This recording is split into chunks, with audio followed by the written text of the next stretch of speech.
Hello everyone, कैसे हैं आप लोग। उम्मीद करता हूँ आप सभी बहुत अच्छे होंगे और आपकी पढ़ाई बहुत ही बेहतरीन तरीके से चल रही होगी। क्लास 12th की फिजिक्स में एनसीईआरटी क्लासेस में फर्स्ट चैप्टर में अब तक हम लोगों ने बहुत सारी चीज़ें डिस्कशन कर ली हैं, जहाँ पर हम लोगों ने स्टार्टिंग से electric charge, electric field, electric force, dipole, dipole से रिलेटेड सारी बातें और उसके बाद हम लोगों ने लास्ट की क्लास में इलेक्ट्रिक फ्लक्स पर भी डिस्कशन कर लिया था। आज की क्लास में हम बात करने जा रहे हैं गॉस लॉ पे। देखो, गॉस ने अपना एक रूल दिया और उस रूल के बेस पर समझाया कि कैसे हम सारी चीज़ों को समझ सकते हैं फ्लक्स के थ्रू। फ्लक्स क्या था? तो अगर लास्ट की क्लास का आपको थोड़ा सा लेक्चर याद होगा तो मैंने आपको बताया था कि अगर हमारे पास कोई सरफेस है, आप जिसे गॉसियन सरफेस भी नाम दे सकते हो, या मान लीजिए हम कोई सरफेस है, इस सरफेस पे पास करने वाली number of electric field lines को ही हम लोगों ने क्या नाम दिया था? फ्लक्स दिया था। और फ्लक्स को डिफाइन किया था फाई इज इक्वल टू क्या था? ई डॉट डेल्टा एस, जहां पर ई क्या था? इलेक्ट्रिक फील्ड थी, और डेल्टा एस क्या था या फिर एस क्या था? यहां पर आपको बताता था एरिया ऑफ व्हाट? ये जो सरफेस है उसका एरिया। तो गॉस ने इसी चीज को थोड़ा सा और एक्सप्लेन किया और एक अपना नियम दिया, एक अपना रूल दिया। चलो आज हम लोग बात कर रहे हैं गॉस पर और थोड़ा गॉस को समझते हैं कि गॉस ने क्या बोला। हम लोग एक एज्यूम कर रहे हैं गॉसियन सरफेस। हम लोग क्या एज्यूम कर रहे हैं? Gaussian surface. गॉसियन सरफेस का मतलब है कि एक हमने यहाँ पर ऐसा सरफेस बनाया हुआ और ये 3D शेप में है ना। कैसा है? 3D शेप में। मान लेते हैं कि एक चार्ज पार्टिकल हमारा यहाँ पर है, एक चार्ज पार्टिकल यहाँ पर है। इसे हमने नाम दे दिया Q1, इसे हमने नाम दे दिया Q2। हो सकता हो कोई चार्ज पार्टिकल यहाँ बाहर हो, Q3। देखो, चार्ज पार्टिकल Q3 के कारण क्या फील्ड प्रोड्यूस होगी? हमने सब सारी चीजों को क्या माना है? प्लस माना है। हमने इन चीजों को क्या माना हुआ है? प्लस माना हुआ है। तो क्या चार्ज पार्टिकल Q3 के कारण फील्ड लाइंस प्रोड्यूस हो रही हैं? देखो, वो फील्ड लाइंस किस तरीके से जा रही हैं? कुछ इस तरीके से जा रही हैं।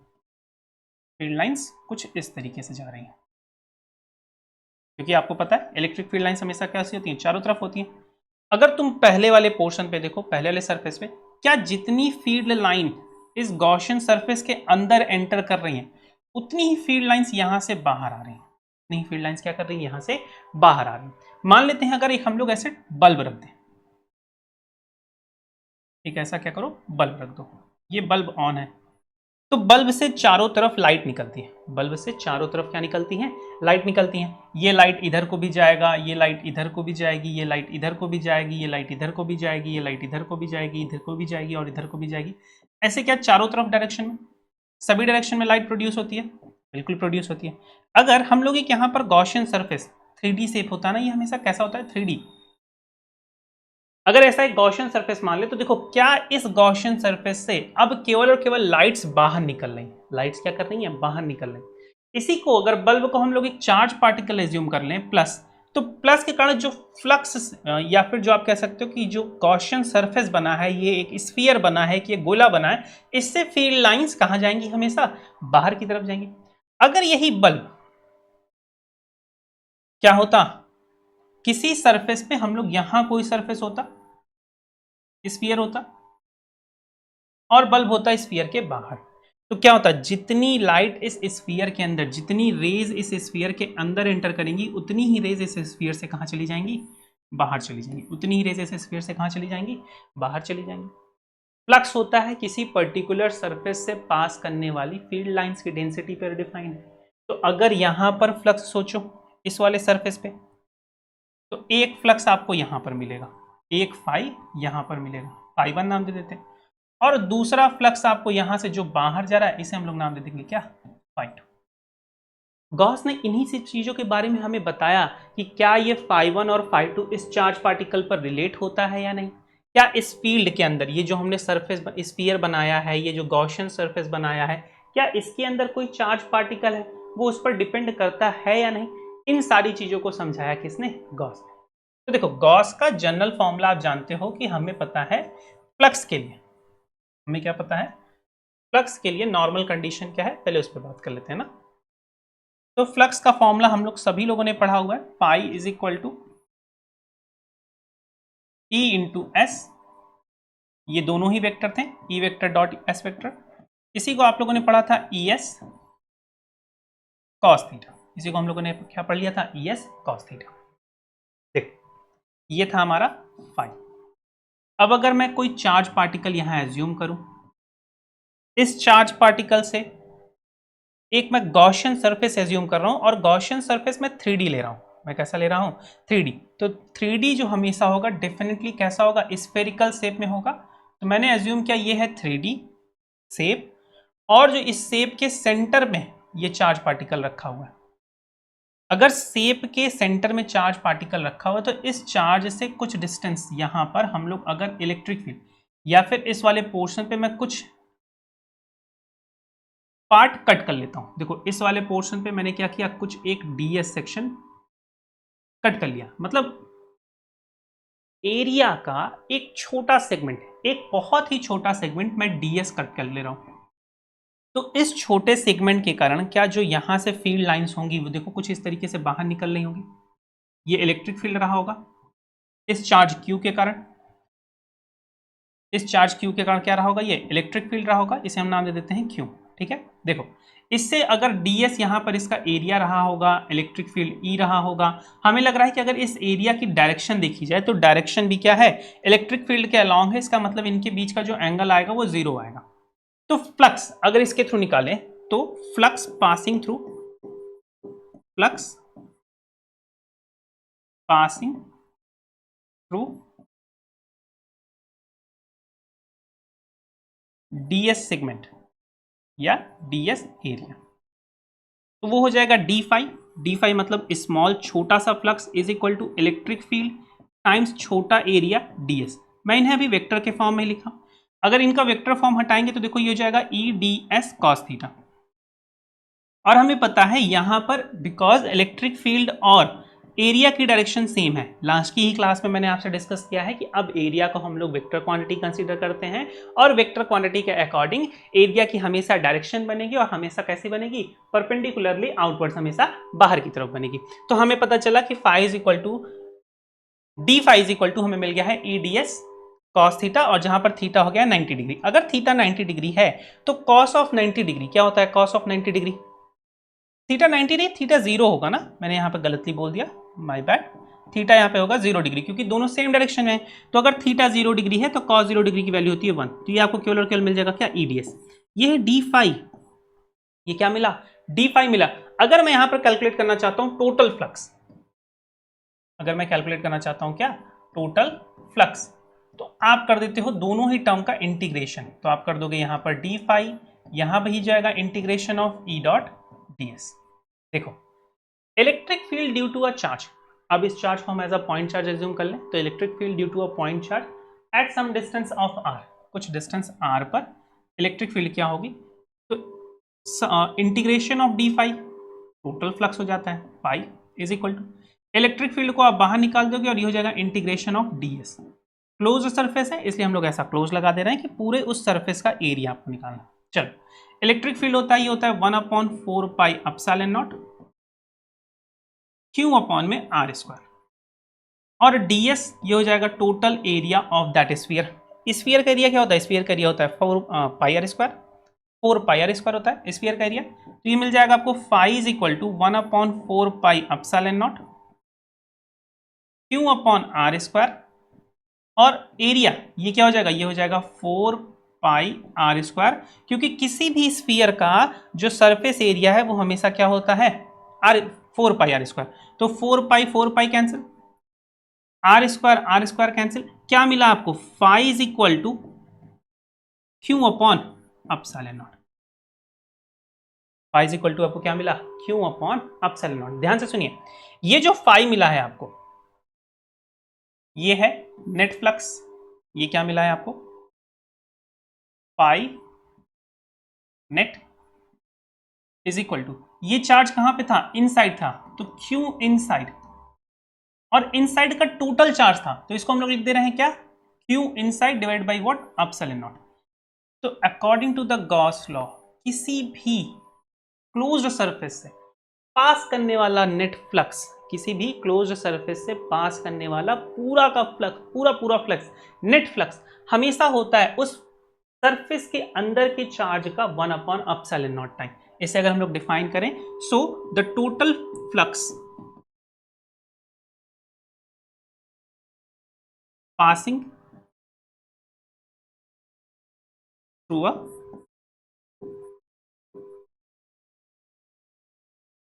गॉसियन सरफेस या फिर क्लोज्ड सरफेस, राइट। इसे गॉसियन ही पढ़ना, गासियन मत पढ़ना। Gaussian surface is always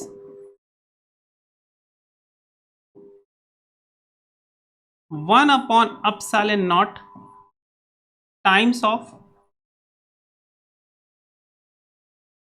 the net और टोटल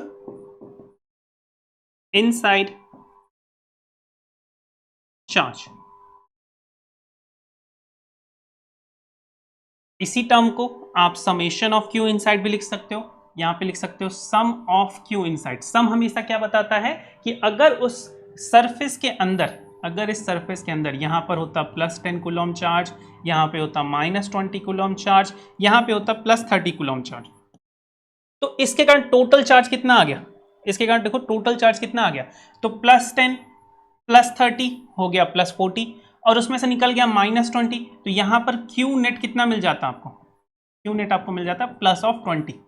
तो इस सरफेस से पास करने वाला जो फ्लक्स होगा उसके लिए क्यू इनसाइड आप क्या रखोगे, +20 कूलम, दैट्स इट। और फॉर्मूले के अकॉर्डिंग क्यू इनसाइड आर पर कहीं भी डिपेंड नहीं कर रहा है, क्यू इनसाइड आर पर कहीं पर भी डिपेंड नहीं कर रहा है। इसका मतलब इसका आर से लेना देना ही नहीं है, चाहे चार्ज यहां पर रखा हो चाहे फिर यहां पर रखा हो, हमेशा आपको फ्लक्स का यही फॉर्मूला मिलेगा और कुछ नया मिलने वाला नहीं है, और कोई नई चीज मिलने वाली नहीं है। तो आपको क्या पता चला कि the net flux passing through a particular surface is always Q upon epsilon not, और यही बात एनसीईआरटी में लिखी हुई है। आइए एनसीईआरटी की तरफ बढ़ते हैं कि एनसीईआरटी क्या बोल रहा है इससे रिलेटेड। चलो यहां पर आ गया गॉस लॉ, और गॉस लॉ में इन्होंने डिफाइन किया है, स्टार्टिंग से देखे चलते हैं। मैं आज फिर से आपको बताता चलूंगा आपको क्या पढ़ना और क्या नहीं पढ़ना। देखो सेम डायग्राम यहां पर भी ड्रॉ हुआ है, हमने सपोज कर लिया है, एज्यूम कर लिया है कि सेंटर पर एक है चार्ज Q और इसका जो स्फेरिकल रेडियस है वो है R। इससे कुछ डिस्टेंस पे एक सेगमेंट हमने कट किया है जिसका एरिया है डेल्टा S, और जहां पर हम लोग ds ले रहे हैं, इंटीग्रेशन कर रहे हैं, उसी को इन्होंने क्या किया है, डेल्टा S का फॉर्म लिया है। इस Q के कारण जो फील्ड है वो फील्ड देखिए E कुछ इस तरीके से ड्रॉ की गई है, E वेक्टर ऐसा है और डेल्टा S का भी डायरेक्शन कुछ उधरी है। तो सबसे पहले इन्होंने सेम इस वाले पैराग्राफ में यही सेम चीजें डिफाइन की हैं जो अभी हम लोगों ने बात किया, तो इसे आप नहीं भी पढ़ोगे कोई दिक्कत नहीं है ना। तो the flux passing through this particular area delta phi को इन्होंने डिफाइन किया E डॉट डेल एस, क्योंकि इनकी डायरेक्शन सेम थी इसलिए यहां पर कॉस की वैल्यू क्या हो गई, 0 हो गई, और कॉस 0 की वैल्यू हमेशा आप जानते हैं क्या होती है, 1 होती है। तो इसलिए हमेशा क्या बन गया, इलेक्ट्रिक फील्ड का vector into ds segment delta S segment. अब ध्यान से देखिए ये वाला जो पैराग्राफ है इसमें इन्होंने फिर से वही सारी चीजें डिफाइन की हुई है, तो अगर आप इसे ऑप्शनल रख दो, आप इसे पढ़ना चाहते हो तो पढ़ सकते हो, नहीं पढ़ना चाहते हो तो मत पढ़ना। यहां पर देखिए ये फॉर्मूला भी अभी हम लोगों ने जस्ट देखा है, सेम सारी चीजें की हैं, इलेक्ट्रिक फील्ड का फॉर्मूला रखा गया इनटू डेल्टा एस किया गया है। अब बोला है कि the total flux passing through the sphere is obtained by adding up the flux through the different area element, जो अलग अलग एरिया के एलिमेंट हैं, जैसे मान लीजिए यहाँ का एक एरिया रहा होगा, यहाँ का एक एरिया रहा होगा, तो टोटल जितने भी एरिया के एलिमेंट रहे होंगे उनका जो फ्लक्स रहा होगा उन सारी चीजों को कंबाइन करके आपको बताना है। आइए नेक्स्ट पेज पे आ जाते हैं हम लोग, नेक्स्ट पेज पे समझते हैं चीजों को क्या दिखा हुआ है। चलो देखो सारी चीज सेम है, कुछ नया नहीं है, अभी हम लोगों ने सारी बातें कर ली हैं। अगर ये वाला पूरा सेगमेंट देखो तो यहां से लेकर के यहां तक अभी हम लोगों ने पूरी बात कर ली है इंटीग्रेशन के फॉर्म में। इन्होंने उस सारी चीजों को समेशन के फॉर्म में और डेल्टा एस के फॉर्म में दिखाया हुआ है, आपको इंटीग्रेशन के फॉर्म में नहीं समझा है, लेकिन इंटीग्रेशन फॉर्म समझना जरूरी है क्योंकि एग्जाम में क्वेश्चन इंटीग्रेशन फॉर्म में आ सकते हैं। चलिए ध्यान से सुनिए, अब ये वाला जो लाइन है यहां पर इन्होंने गॉस लॉ को एक्सप्लेन कर दिया है। We state that the Gauss law with the proofs which is what, electric flux through a closed surface S is always Q upon epsilon not. Total charge क्या है, Q यहां पर क्या है, total charge enclosed by S, total charge enclosed by S। तो अभी जो Gauss law की हम लोगों ने डेफिनेशन दी, phi is equal to Q upon epsilon not, देखो इसकी प्रूफ है। ये जो यहां पर हम लोगों ने बात किया ना, यही इसका क्या है, प्रूफ है कि हम लोगों ने इसको ऐसे किया। देखो हम लोगों ने इसको क्या किया, डिराइव नहीं किया, हमने बस इसको प्रूफ किया कि यार देखो इस तरीके से Q अपॉन एप्सिलॉन नॉट आ रहा है, जहां पर Q क्या है, केवल और केवल इनसाइड चार्ज। लेकिन जो फील्ड है इस फॉर्मूले की, जो क्या है इस फॉर्मूले की फील्ड, देखिए फॉर्मूला क्या है, अगर मैं दोनों फॉर्मूले को कंबाइन करके लिखना चाहूं तो फॉर्मूला है पाई is equal to E dot delta S, और ये पूरा है ना, तो इसको या तो आप ई डी एस लिख करके इंटीग्रेशन का साइन बना दो, या फिर इसी फॉर्मूले को दूसरे तरीके से लिखा जा सकता है। कैसे लिखा जा सकता है? Summation of E d S, E delta S, और ये इक्वल है किसके इक्वल है? क्यू अपॉन अपसाइलन नॉट के। ये किसके इक्वल है? क्यू अपॉन अपसाइलन नॉट के। और ये किसके इक्वल है? ये भी इक्वल है क्यू अपॉन अपसाइलन नॉट के। हमें ये पता चल गया कि ये जो क्यू है ये इनसाइड चार्ज है। ये जो क्यू है ये क्या है? इनसाइड है। क्यू इनसाइड, ये जो क्यू है ये क्यू है इनसाइड, इनसाइड ऑफ दैट आप कह सकते हैं that particular surface, that particular Gaussian surface. लेकिन जो ये ई है इलेक्ट्रिक फील्ड, ये इनसाइड है कि आउटसाइड, आपको ये डिस्कस करना है। जो आपकी इलेक्ट्रिक फील्ड है वो इनसाइड इलेक्ट्रिक फील्ड है या आउटसाइड इलेक्ट्रिक फील्ड है? तो हमेशा ध्यान रखिएगा, चार्ज इज ऑलवेज इनसाइड। हमेशा हमें क्या लेना है? इनसाइड चार्ज लेना है। लेकिन electric field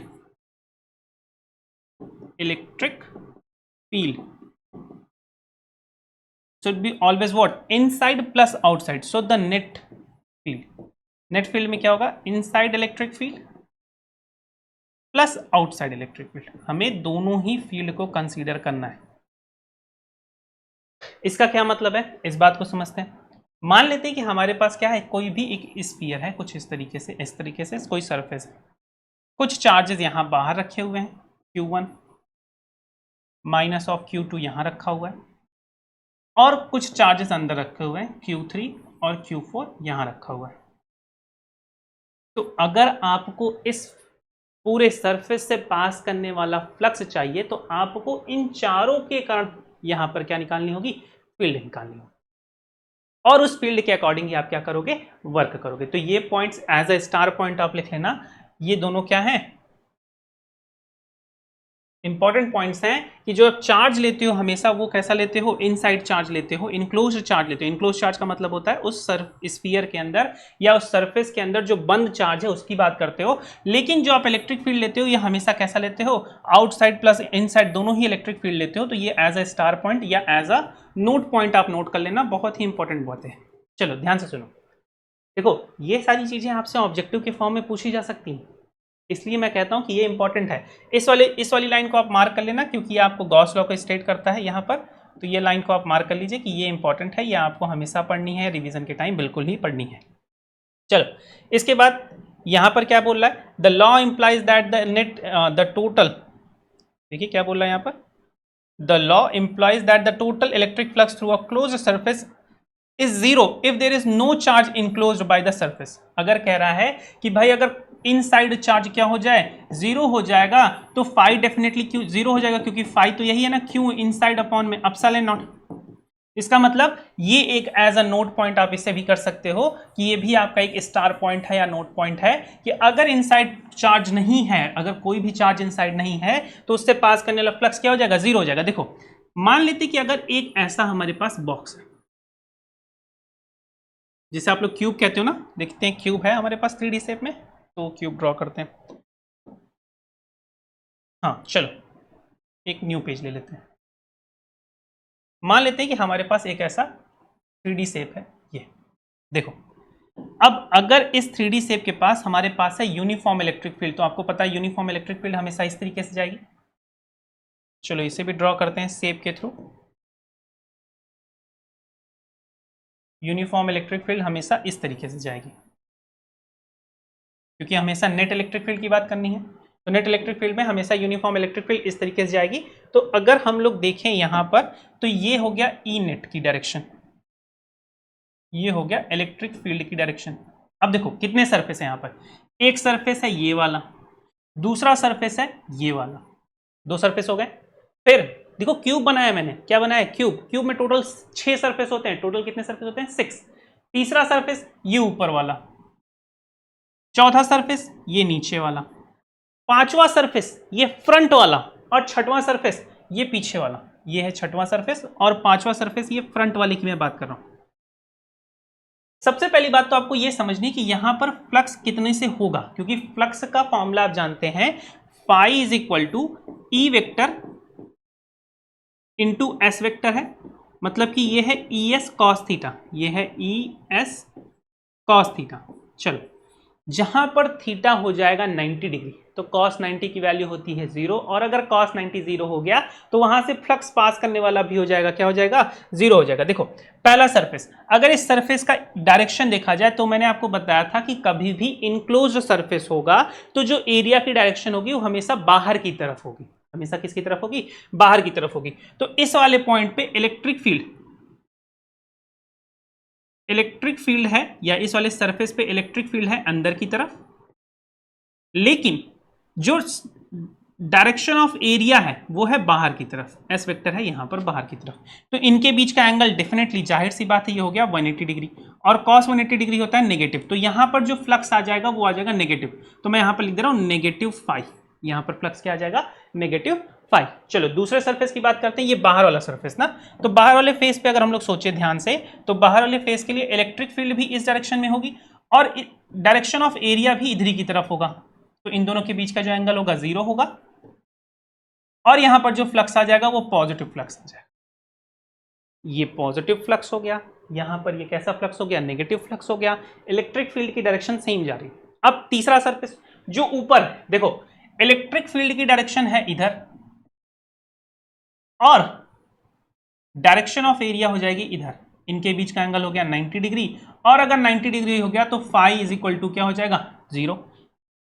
fourth surface, field की डायरेक्शन उधर और एरिया की डायरेक्शन क्या हो जाएगी, नीचे। यही बात तो मैंने आपको समझाई है भाई हमेशा, कि एरिया की डायरेक्शन हमेशा कहां लेना है, आउटवर्ड्स लेना है। एरिया की डायरेक्शन हमेशा कहां लेनी है, आउटवर्ड्स लेनी है ना। चलो नेक्स्ट प्रोसीड करते हैं। फिफ्थ सरफेस जो फ्रंट वाला है, फ्रंट वाला मतलब जैसे देखो ये वॉल है, फील्ड लाइंस कुछ इस तरफ जा रही हैं, डायरेक्शन ऑफ एरिया कहां हो जाएगा, बाहर की तरफ हो जाएगा। तो देखो एरिया की डायरेक्शन इस तरफ, फील्ड उस तरफ, एरिया इधर फील्ड उधर, एरिया इधर फील्ड उधर, एंगल कितना हो गया 90 डिग्री, और 90 डिग्री हो गया तो फ्लक्स क्या हो गया, 0। उसी तरीके से पीछे वाली जो वॉल होगी, पीछे वाली वॉल की जो डायरेक्शन होगी एरिया की डायरेक्शन, वो बाहर की तरफ, फील्ड इधर की तरफ। देखो एरिया इधर है, फील्ड इधर है, एरिया इधर है, फील्ड इधर है, बीच का एंगल कितना हो गया 90 डिग्री। 90 डिग्री हो गया तो फ्लक्स क्या हो जाएगा, 0। तो इस सिचुएशन में केवल दो फ्लक्स मिले हैं, एक मिला है +5 और दूसरा मिला है -5। तो what will be the net phi, net phi will be the sum of both phi, और सम ऑफ बोथ फाई क्या हो गया, फिर से 0 हो गया भाई। तो क्या इस वाले सिचुएशन में जो चार्ज पार्टिकल था वो बाहर था, नहीं पता है, क्योंकि यूनिफॉर्म इलेक्ट्रिक फील्ड अगर प्रोड्यूस हो रही है तो डेफिनेटली चार्ज पार्टिकल यहाँ रहे होंगे, यहाँ पे रहा होगा प्लस वाला, वहां पे रहा होगा माइनस वाला, प्लस से माइनस तभी तो इलेक्ट्रिक फील्ड जाती है। तो अगर इसके अंदर कोई चार्ज नहीं है तो हमेशा क्या होगा, फ्लक्स 0 होगा। इसी बात को अगर स्फेरिकल वे में समझते हैं या सिलेंड्रिकल वे में समझते हैं ना, देखिए शेप में हमारे पास सिलेंडर है, 3D शेप लेते हैं और 3D शेप में हमारे पास सिलेंडर है। चलो ड्रॉ करते हैं एक सिलेंडर। देखो अगर सिलेंडर को मैं इस तरीके से रखता हूं तो कुछ डिफरेंट चीजें आएंगी, और सिलेंडर को अगर थोड़ा सा मैं कुछ इस तरीके से रख रहा हूं, कुछ ऐसा, सीधा होगा। चलो ठीक है, सीधा है।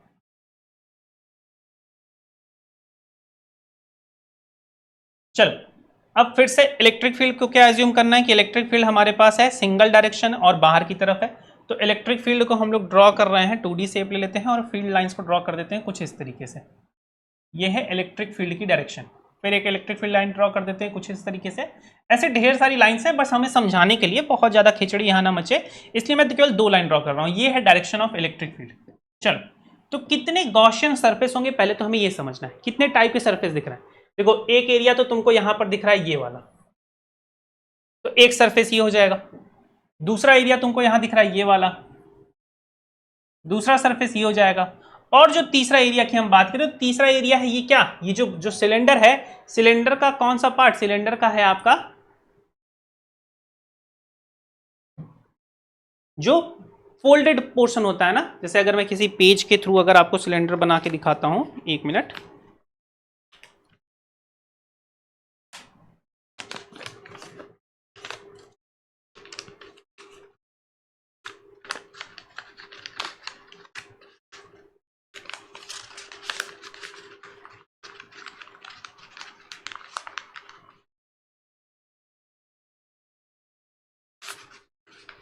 देखो ये एक सिलेंड्रिकल शेप है, तुम्हें लग रहा है सिलेंड्रिकल शेप है ना, सिलेंड्रिकल शेप है दिख रहा है। तो देखो एक एरिया हो गया ये वाला पोर्शन, एक एरिया हो गया ये वाला पोर्शन, और एक एरिया हो गया ये वाला पूरा पोर्शन।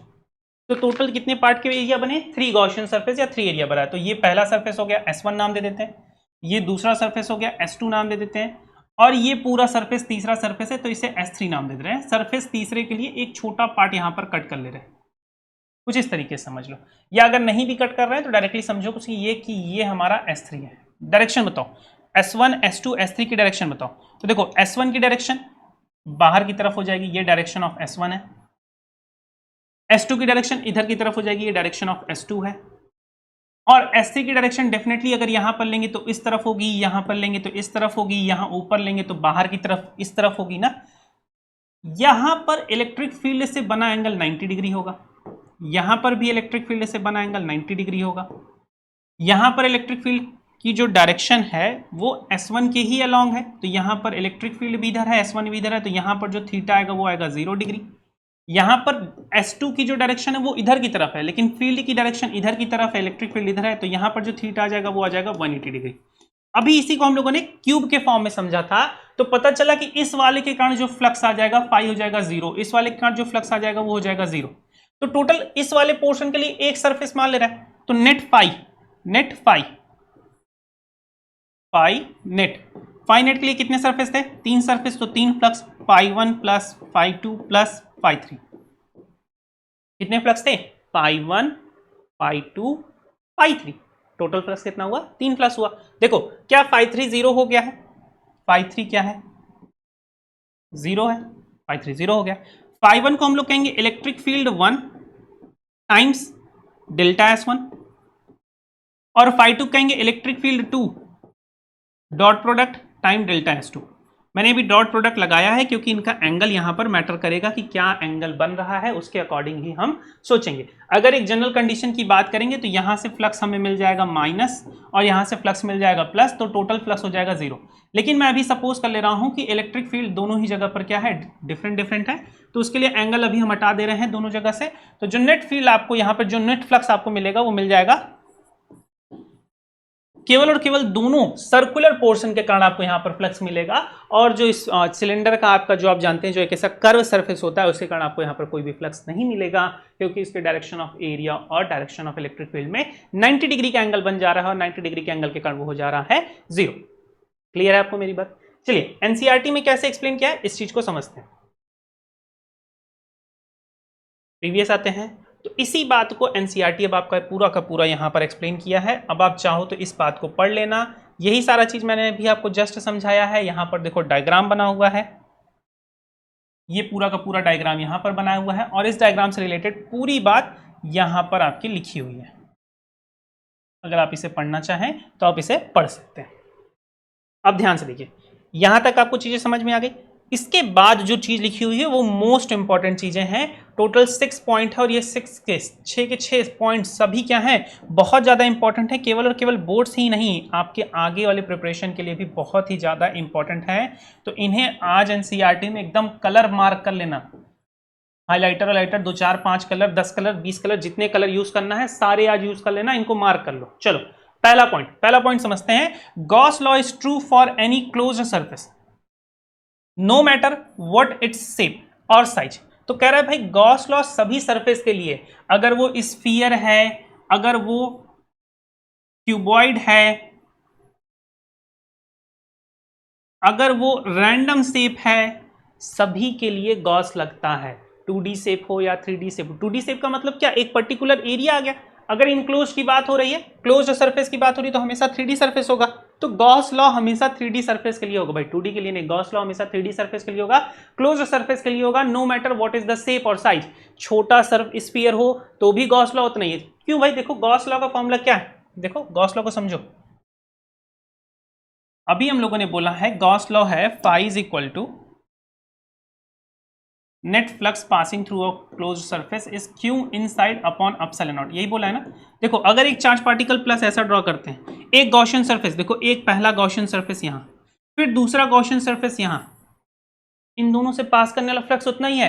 तीसरा गॉसियन सरफेस तुम एक बॉक्स बना लो, क्यूबिकल बॉक्स बना लो या क्यूबॉइड बॉक्स बना लो, उतना ही आएगा। एक तुम क्या करो, ऐसा बॉक्स बना लो, तब भी उतना ही आएगा।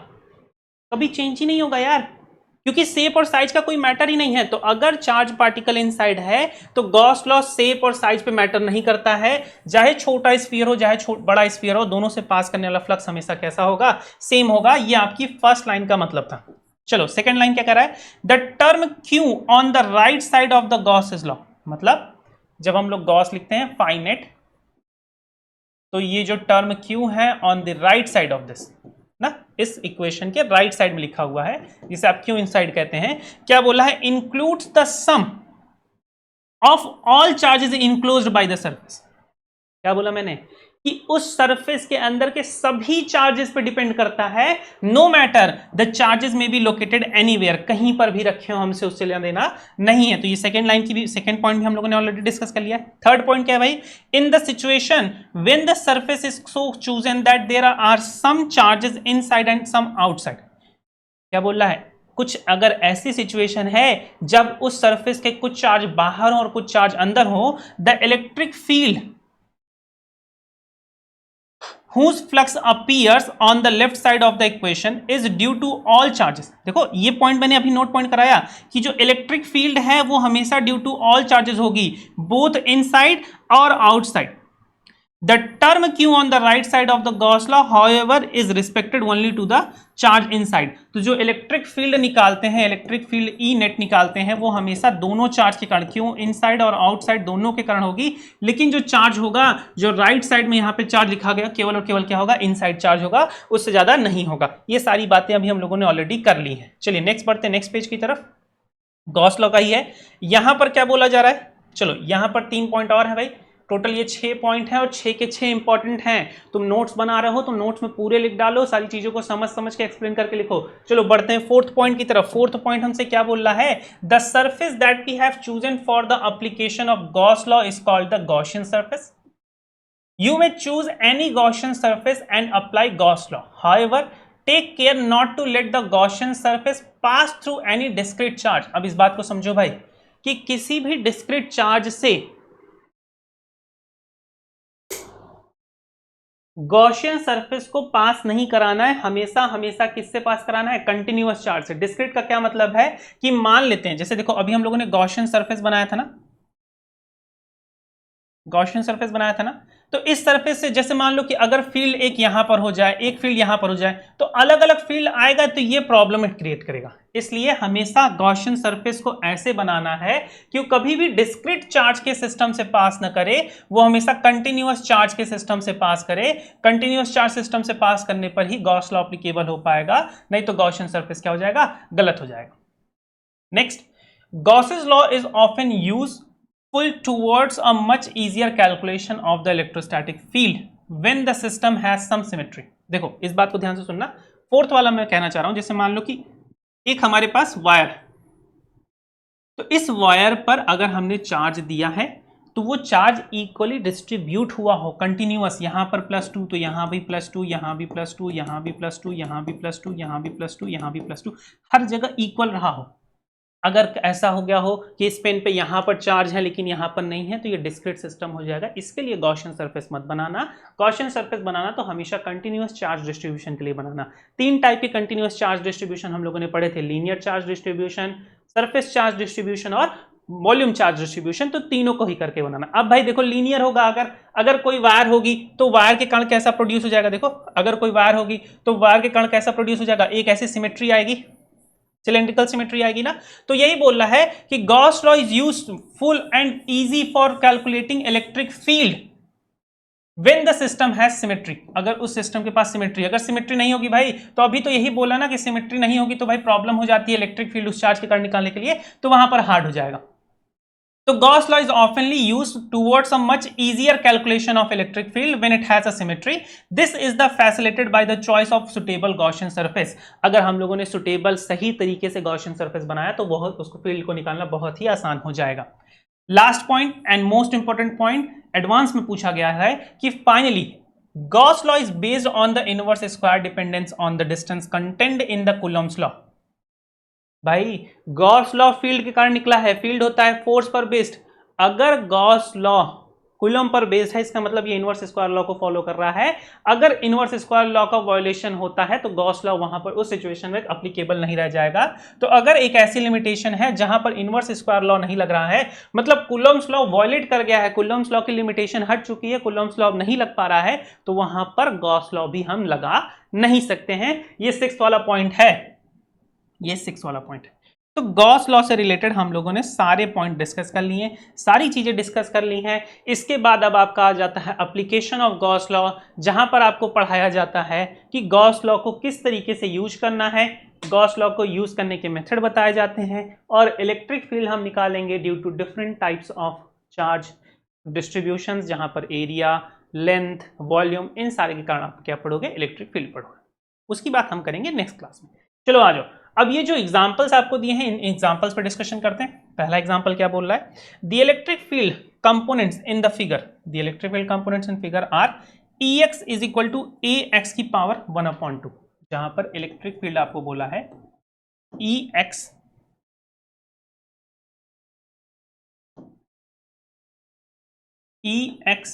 Is equal to alpha x to the power 1/2, और अल्फा की वैल्यू है, अल्फा की वैल्यू बोल दिया है 800 newton per coulomb metre to the power 1/2।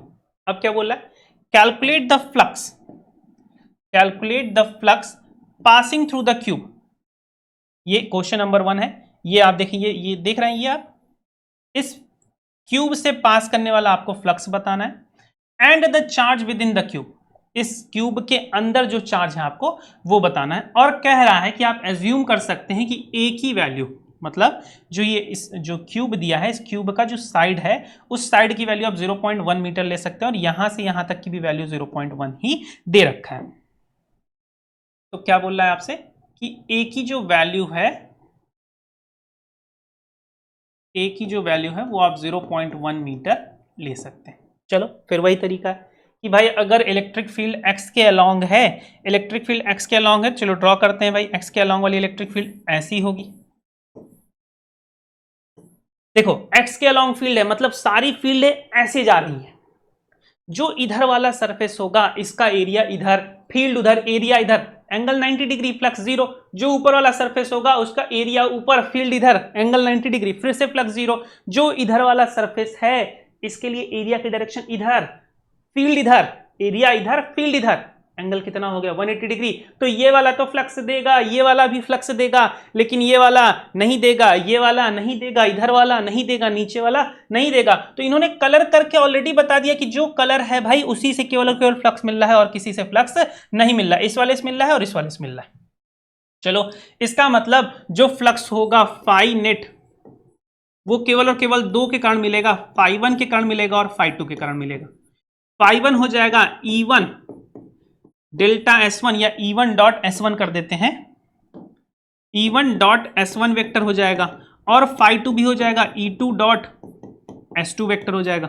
चलो भाई यही आएगा क्या, कोई डाउट कोई परेशानी यहां पर नहीं है। ये है क्यूब, क्यूब का जो एरिया होता है S, वो होता है साइड स्क्वायर। वो क्या होता है, साइड स्क्वायर। देखो क्या यहां पर साइड ऑलरेडी बोला है A, तो इसका एरिया क्या हो जाएगा, साइड का स्क्वायर क्या हो जाएगा, A स्क्वायर हो जाएगा। दूसरी बात, इस वाले सरफेस को L में लिया है, इस वाले सरफेस को R लिया है, तो हम क्या कर रहे हैं 1 और 2 की जगह L और R ही ले लेते हैं। तो इसे EL लिख दो, SL लिख दो,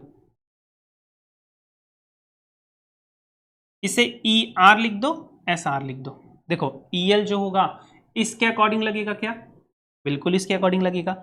तो यहां पर EL की जगह पे क्या लिख दिया जाए, अल्फा टाइम्स यहां से यहां तक की वैल्यू तो x ही है, तो x की वैल्यू a है, a टू दी पावर 1/2। ये हो गया किसकी, EL की वैल्यू। और यहां पर क्या है s डॉट s कितना है a स्क्वायर, और इनके बीच का एंगल कितना है cos ऑफ 180 डिग्री प्लस, चलो थोड़ा सा इसको कर देते हैं स्मॉल और भेज देते हैं यहां तक। चलो इसे रफ कर दे रहे हैं भाई। चलो समझो अब यहां पर क्या आ गया,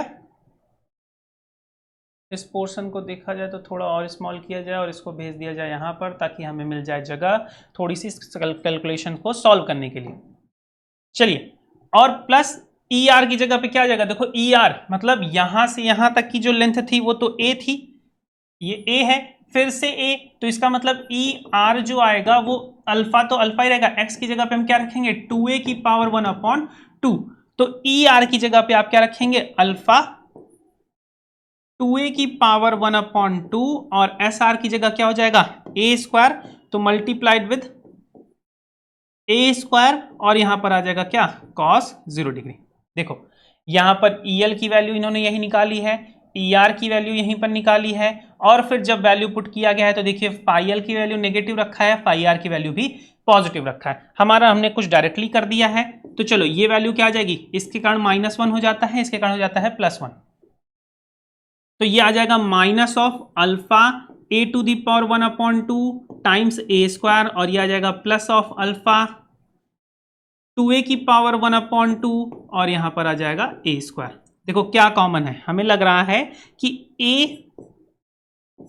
अल्फा कॉमन है, a to the power 1/2 common है और a स्क्वायर कॉमन है, तो a to the power 1/2 common है, a स्क्वायर कॉमन है, तो क्या बचेगा, ये बच जाएगा -1, ये क्या हो जाएगा, यहां से देखिए सारा टर्म कॉमन है -1 और प्लस यहां से 2 की पावर 1/2 ये बच जाएगा। कुछ नया टर्म नहीं है, बस कैलकुलेशन किया जा रहा है। a की वैल्यू आपको ऑलरेडी गिवन है, जब आप इसे ऐड करेंगे तो आपको कितना मिलेगा, ये मिल जाएगा alpha a to the power 5/2 मिलेगा, 5/4 नहीं 5/2 मिलेगा, और ये हो जाएगा -1 प्लस √2।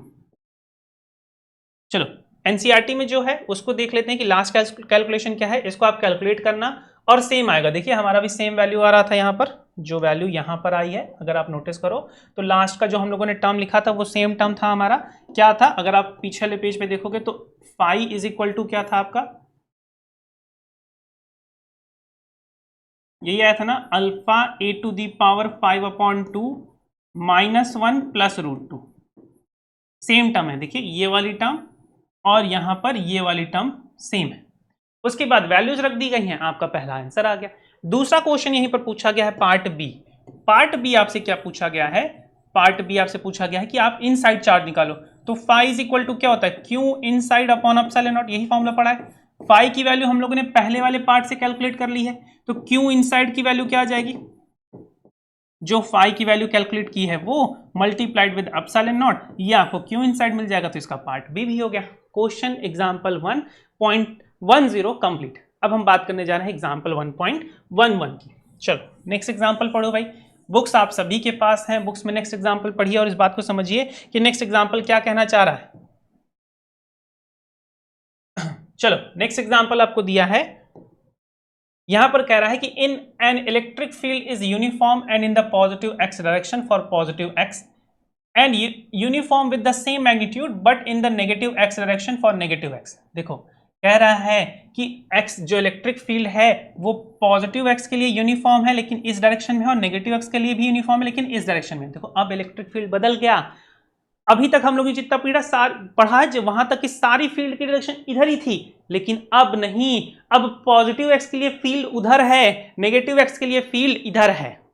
अंतर हो गया है भाई, और अगर अंतर हो गया है तो इसके लिए पूछ रहा है आपको कि फील्ड की वैल्यूज दी हुई है यहां पर और यहां पर पॉजिटिव एक्स और नेगेटिव एक्स के लिए। उसके बाद आपसे बोला है कि एक क्या लिखा हुआ है, a right circular cylinder of length 20 centimeter and radius 5 centimeter has its center at origin and the axes are given this and this। पहला आपसे पूछा है what is the net outward flux through each flat faces। देखो ये है diagram, already इस diagram के बारे में पढ़ चुके हैं कि सर्कुलर पार्ट से फ्लक्स मिलेगा, घूमे हुए पार्ट से फ्लक्स नहीं मिलेगा। तो फ्लैट सरफेस से पास करने वाला जो फ्लक्स होगा, अगर पॉजिटिव एक्स वाले को देखें, मतलब जब एक्स की वैल्यू ग्रेटर देन क्या है 0 है, तो फाई पास करने वाला क्या हो जाएगा, electric field dot S vector यही होता है। इसे आप जानते ही हो जाता है ई एस कॉस थीटा। हमें पता है कि इस वाले सरफेस के लिए फील्ड की डायरेक्शन भी उधर है, एरिया भी उधर है, तो cos थीटा का मतलब cos 0 हो जाएगा और ये आ जाएगा ई एस। ई की वैल्यू दी है पॉजिटिव वाले के लिए 200 आई कैप, तो आई कैप अब लिखने की कोई जरूरत है नहीं। और एस की डायरेक्शन क्या है भाई, एस की वैल्यू, रेडियस बोला है 5 सेंटीमीटर, रेडियस कितना बोला है 5 सेंटीमीटर। तो ये है सर्कल, सर्कल के लिए एरिया क्या आप लगाएंगे, पाई आर स्क्वायर, यही लगाएंगे। तो ये हो जाएगा pi times R square, R की वैल्यू रखेंगे 0.05 का स्क्वायर, इसको सॉल्व कर लेंगे, जो आंसर आएगा आपका वही हो जाएगा। तो ये मिल गया आपको 5 for the right side. 5 for the left side देखो क्या लगाओगे, ये भी यही लगाओगे, ई वेक्टर डॉट एस वेक्टर। अब देखो यहां पर जो ई वेक्टर है वो इस तरफ है, एस वेक्टर भी इस तरफ है, तो अब यहां पर एंगल 180 नहीं होगा, एंगल क्या होगा, 0 ही होगा। और अगर 0 होगा तो ये आ जाएगा ई एस कॉस 0 डिग्री, फिर से आ जाएगा, और इसकी वैल्यू फिर से ई एस आ जाएगी। इसे कैलकुलेट करोगे तो 5 लेफ्ट मिल जाएगा। देख लेते हैं क्या क्या आया है। 5 लेफ्ट की वैल्यू देखो यहां पर आई है, और 5 राइट की वैल्यू यहां पर आई, दोनों ही वैल्यू क्या आएंगी, सेम आएंगी। दूसरा क्या पूछ रहा है, what is the flux passing through the side of the cylinder. Side of the cylinder, ये कर्व पार्ट है, इससे कोई भी फ्लक्स पास नहीं करेगा, तो बी के लिए आंसर 0 हो जाएगा। देखो बी के लिए आंसर क्या बोला है, 0 बोला है। तीसरा पूछा है, what is the net flux of the cylinder. तो नेट फ्लक्स जो होगा वो क्या हो जाएगा, phi L plus phi R. जो नेट फ्लक्स हो जाएगा वो जाएगा क्या, लेफ्ट साइड का फाई प्लस राइट साइड का फाई, दोनों को ऐड कर देंगे, आंसर आ जाएगा। देखो तीसरा यही निकाला हुआ है। चौथा क्या पूछा है, what is the net charge inside the cylinder. Net charge के लिए आपको क्या करना है, फॉर्मूला आप जानते ही हैं, net flux is equal to Q inside upon में क्या, एप्सिलॉन नॉट, और इसको क्यू इनसाइड यहां से निकाल लीजिए, जो लास्ट में आपका यूज किया गया है, आपको क्या मिल जाएगा, नेट फ्लक्स मिल जाएगा। सिंपल सिंपल सवाल थे। फ्लक्स बहुत आसान है और फ्लक्स बहुत इंपॉर्टेंट है, आपके एग्जाम में जरूर पूछा जाता है। फ्लक्स के स्टेटमेंट पूछे जाते हैं, फ्लक्स लॉ पूछ लिया जाता है, या ऑब्जेक्टिव में भी फ्लक्स से रिलेटेड क्वेश्चंस आते हैं। तो आज की क्लास में हम लोगों ने फ्लक्स पर पूरी डिस्कशन कर ली है, सारी बातें कर ली हैं। अब कल की क्लास में आपकी जो लास्ट क्लास होगी वो एप्लीकेशन ऑफ गॉस लॉ होगा। एप्लीकेशन ऑफ गॉस लॉ से रिलेटेड सारी बातें करेंगे और कल आपका ये चैप्टर एंड हो जाएगा। मिलते हैं आप सभी से कल की क्लास में, तब तक के लिए बाय, बेस्ट ऑफ लक, अपनी पढ़ाई को जारी रखिए।